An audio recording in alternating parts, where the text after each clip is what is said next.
From ABC News in New York, Barbara Walters. Good evening. Hugh is on vacation, so I welcome you to 2020 Friday. Tonight you are going to be among the first to witness a government experimental test which involves the safety of the car you may be driving. You know, you could be at risk from a hazard that may never have entered your mind until last Friday's extraordinary court decision. As you may know, a California jury ordered General Motors to pay nearly $5 billion to a family badly burned when their car was rammed and burst into flame. I mean, imagine surviving an impact only to be trapped in a fiery explosion.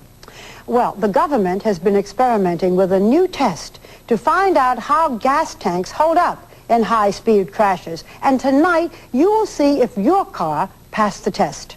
Arnold Diaz has the story and an experiment every driver should see. Oh my God, did it blow up? Yep. A car hit from behind at a Virginia toll plaza bursts into flames. 6 people are inside. Oh geez, look at how... Oh my God! Oh my God, that's all the skin? Oh my God. Oh my God. The horror of being burned alive in flames fueled by gas from a punctured tank. Oh my God, that poor girl. Oh my God. 2 people died. 13-year-old Shane McGee and his 19-year-old cousin. Shane's sister and parents miraculously survived. I just don't even want to think about what went through his mind those last minutes. Almost 500 people a year may be dying in auto accidents they could have survived if their car hadn't caught fire after the impact, according to government figures. While that's a tiny fraction of highway fatalities, critics say many of these fires could have been prevented if the automakers better protected the gas tanks. And he shouldn't have had to die like that because somebody wanted to save $4.50. That's the cost of a simple shield their attorney said that General Motors should have put around the gas tank in their 1983 Cutlass station wagon, a design they changed in the next model year. And last year, a Florida jury ordered GM to pay the McGees $33 million. The company is appealing the verdict and says this was a freak accident, that the vehicle, including the gas tank, was perfectly safe.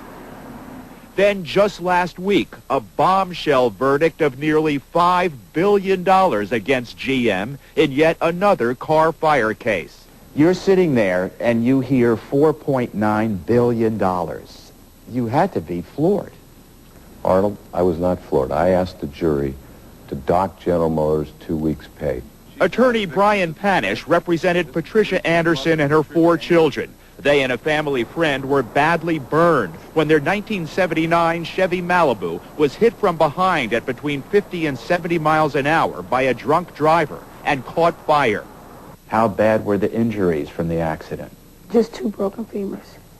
Just 2 broken bones? That's it. So if there was no fire, you would have been basically okay? Yes.